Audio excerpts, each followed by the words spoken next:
Pusha T believes his solo albums haven't quite met fan expectations when it comes to recreating the magic of Clipse'S acclaimed catalog. Sitting down with GQ in a new interview, the Virginia rapper offered a candid assessment of his output as a solo artist following his musical separation from his brother No Malice. Pusha admitted that he's taken an L in trying to recreate the introspection that his former partner in rhyme brought to the table, claiming his efforts are never enough, particularly to fans and critics. "Just to be all the way honest, ever since I went solo, I heard the cries from the fans of what they were missing from the clips in my solo albums," he said. "And I've tried to mimic and infuse, and tried to cater at some points, but it's never enough.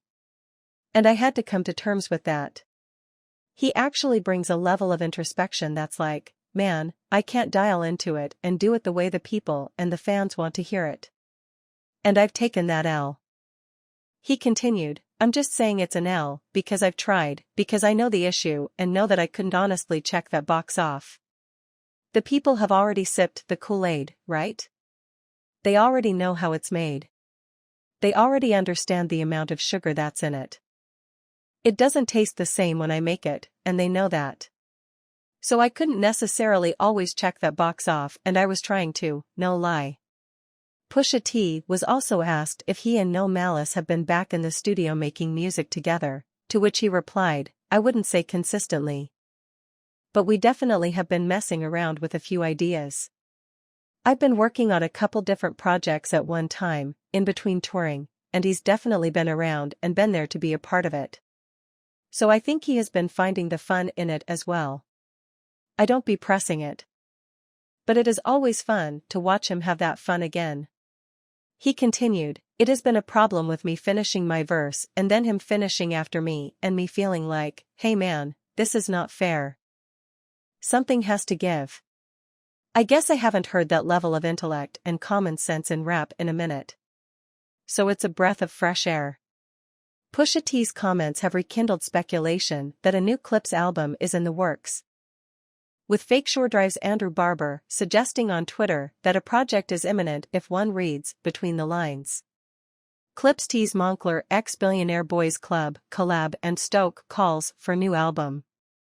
The duo's last full-length release, Till the Casket Drops, arrived in 2009. After which No Malice became a newborn Christian and retired from the group. Despite his harsh self-criticism, Pusha T's solo career hasn't been without merit. Since going it alone in 2010, the 46-year-old lyricist has dropped multiple, critically acclaimed and commercially successful albums, earning multiple Grammy nominations in the process. He even scored his first #1 album on the Billboard 200 last year with It's Almost Dry, which boasted heavyweight collaborations with Jay-Z, Kanye West, Pharrell, Lil Uzi Vert and Kid Cudi. King Push is currently working on his first ever Gangsta Grillz mixtape with DJ Drama, which he's hailed as special. "What I'm trying to do is restore the feeling in every aspect of this subgenre of music. And just of this cloth, of this taste level," he told XXL last year. "I'm just trying to make people realize how viable this is. To show people that I can't do what you do, but you definitely can't do what I do. I have to show those differences. That's the whole premise behind the mixtape."